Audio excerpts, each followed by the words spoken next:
ये है अगला क्वेश्चन। इसमें दो एसएचएम दिए हैं, इन दोनों के बीच का फेज डिफरेंस, कुछ भी करने की ज़रूरत नहीं है। ये साइन ओमेगा टी है, इसको लिख सकते हैं साइन ओमेगा टी प्लस 90 लिख सकते हैं। इसको हम लिख सकते हैं साइन ओमेगा टी प्लस 90 लिख सकते हैं।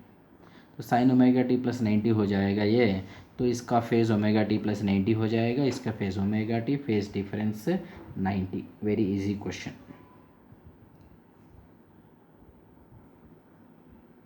Next question, two masses m1 m2 are suspended together by a massless spring of spring constant k.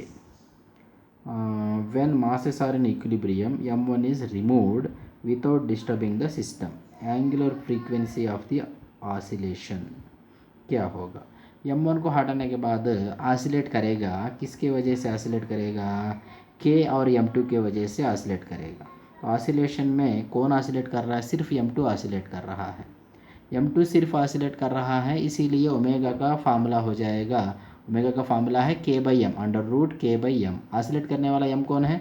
m2 है, इसीलिए k/m2 हो जाएगा। वेरी सिंपल क्वेश्चन, क्योंकि m1 तो नहीं रहा, m2 अकेला है, तो m2 अकेला ऑसिलेट कर रहा है k स्प्रिंग के साथ, सो डेफिनेटली एंगुलर फ्रीक्वेंसी हो जाएगा √k/ ऑसिलेट करने वाला मास m2। That's all. नेक्स्ट, ये है अगला क्वेश्चन। इसमें y और t का ग्राफ दिया है और ऑप्शन हमको आइडेंटिफाई करना है, कौन से सही ऑप्शन है, कौन से गलत ऑप्शन है, ये आइडेंटिफाई करना है हमको। सबसे पहला ऑप्शन है acceleration is maximum at t is equal to capital T। t is equal to capital T पर डिस्प्लेसमेंट मैक्सिमम है, तो एक्सेलरेशन भी मैक्सिमम रहेगा। और t is equal to 3t/4 पे force zero, t is equal to 3t/4 पे displacement zero, so acceleration zero, so force भी zero, तो ये सही है, बी भी सही है। और उसके बाद t is equal to t/2 पे potential energy equal to total oscillation energy. t is equal to t/2 पे एक्सट्रीम पोजीशन पे है, एक्सट्रीम पोजीशन पे potential energy equal to total oscillation energy, सही बात है। तो कौन से सही ऑप्शन से पूछेगा? तो ए बी सी तीनों सही ऑप्शन है। पूछा है कौन सा गलत है, तो कोई गलत यहाँ पे नहीं है, सब सही है, तो डी ऑप्शन हमको यहाँ पे लेना पड़ेगा।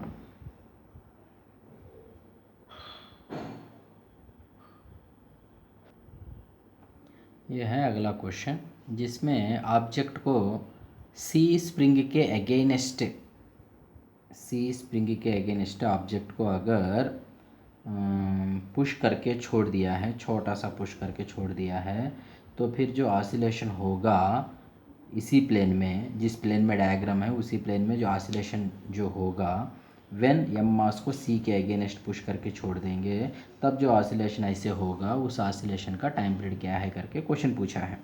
तो डायग्राम बना लेते हैं। एक स्प्रिंग ऐसे है और एक स्प्रिंग इधर है और एक स्प्रिंग ऐसे है।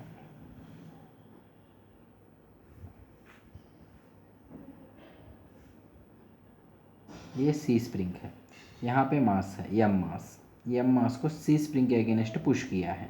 मान लो इधर हमने पुश किया थ्रू ये डिस्प्लेसमेंट ऑफ एक्स, तो इस एक्स कंप्रेशन के वजह से ये सी स्प्रिंग इसके ऊपर के एक्स फोर्स अप्लाई करेगा। यहाँ पे नोट करता हूँ मैं, एम मास के ऊपर के एक्स फोर्स ऐसे सी स्प्रिंग अप्लाई करेगा। और ऐसा एक लाइन बनाता हूँ मैं, इस x का इधर कंपोनेंट हम लेंगे, तो ये एंगल दिया है 45, इधर का एंगल दिया है 45, तो इधर का एंगल भी होगा 45, ये 90 है। तो ये x डिस्प्लेसमेंट जो इस लाइन में बन रहा है, इसका कंपोनेंट इस डायरेक्शन में x cos 45 nothing but x/√2, मतलब ये वाला स्प्रिंग जो है x/√2 एलांगेट होगा। सिमिलरली इस x का इधर कंपोनेंट भी हम देखेंगे, x जो है ये है x, इस x का इधर कंपोनेंट भी हमको x/√2 मिलेगा, मतलब ये भी x/√2 एलांगेट होगा, ये भी x/√2 एलांगेट होगा। ये दोनों एलांगेट होके फोर्स कैसे अप्लाई करेंगे? ऐसे और ऐसे। तो अवे फ्रॉम दी स्प्रिंग एक ऐसे फोर्स अप्लाई करेगा, kx/√2 ये कैसे अप्लाई करेगा, K x by root two force.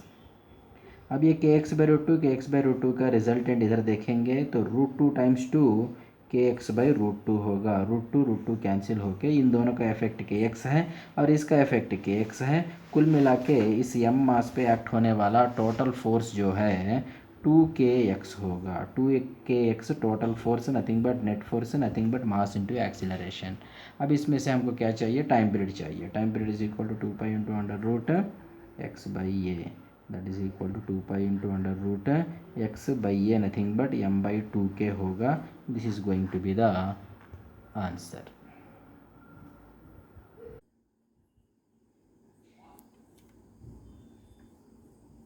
अगला क्वेश्चन है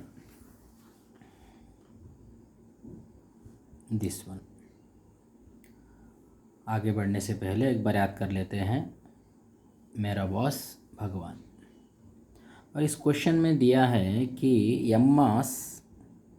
यम मास को सस्पेंड किया गया है यल लेंथ वाला वायर से, जिसका cross sectional area capital A है, और उस वायर का यंग्स मॉड्यूलस दिया है, फ्रीक्वेंसी क्या है पूछा है। वर्टिकल डायरेक्शन में अगर ऑसिलेशन हो रहे हैं तो फ्रीक्वेंसी क्या है पूछा है। लेकिन हम नहीं जानते कि यंग मॉडुलस क्या चीज़ होता है, तो थोड़ी सी इन्फॉर्मेशन यंग मॉडुलस के बारे में जान के फिर हम आगे बढ़ते हैं। ये कोई वायर है, वायर को सस्पेंड किया गया है किसी रिजिड सपोर्ट से। इसके ऊपर एक फोर्स अप्लाई किया गया है या फोर्स अप्लाई किया गया है।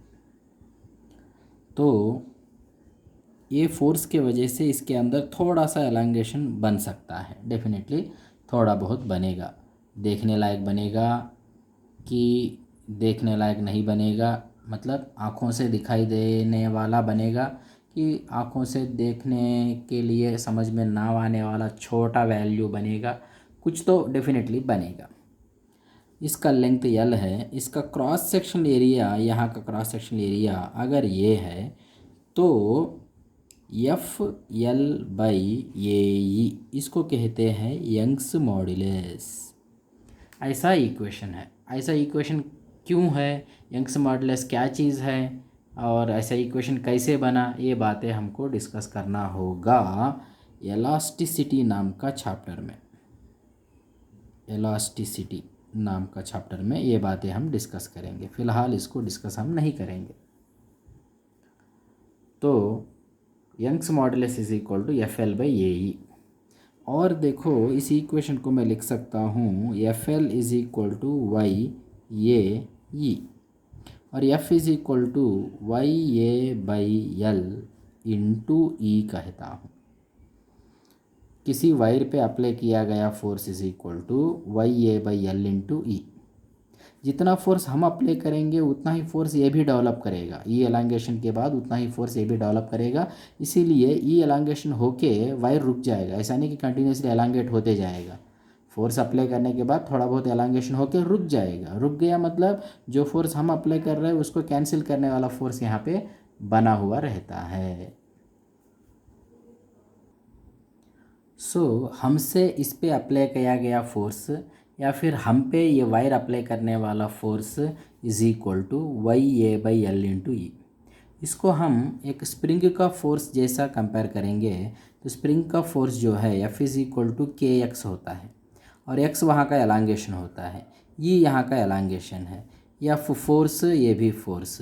अल्टीमेटली के जो है equal to Y A by L जैसा हम देख सकते हैं। मतलब कोई वायर जो है एक स्प्रिंग जैसा बिहेव कर सकता करेगा डेफिनेटली थोड़ा बहुत। मतलब स्प्रिंग में तो क्लियरली एलांगेशन बहुत ज़्यादा अच्छा खासा दिखाई देता है और वायर में एलांगेशन अच्छा खासा देखने को नहीं मिलता, लेकिन होता तो ज़रूर है।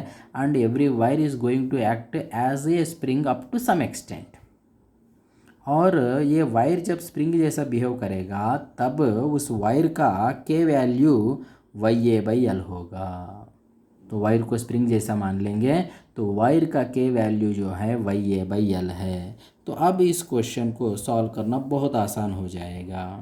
ये वायर है, एक ऑब्जेक्ट यहाँ पे कनेक्टेड है और पूछा जा रहा है फ्रीक्वेंसी क्या है, frequency is equal to 1/2 pi under root K by M होता है। तो frequency is equal to 1/2 pi under root K. Wire के लिए के का वैल्यू होता है YA/L। वाई होता है यंग्स मॉडुलस। तो Young's modulus into area by L is going to be K value for a wire by M as it is रहेगा। This is going to be the answer for the question. That's it.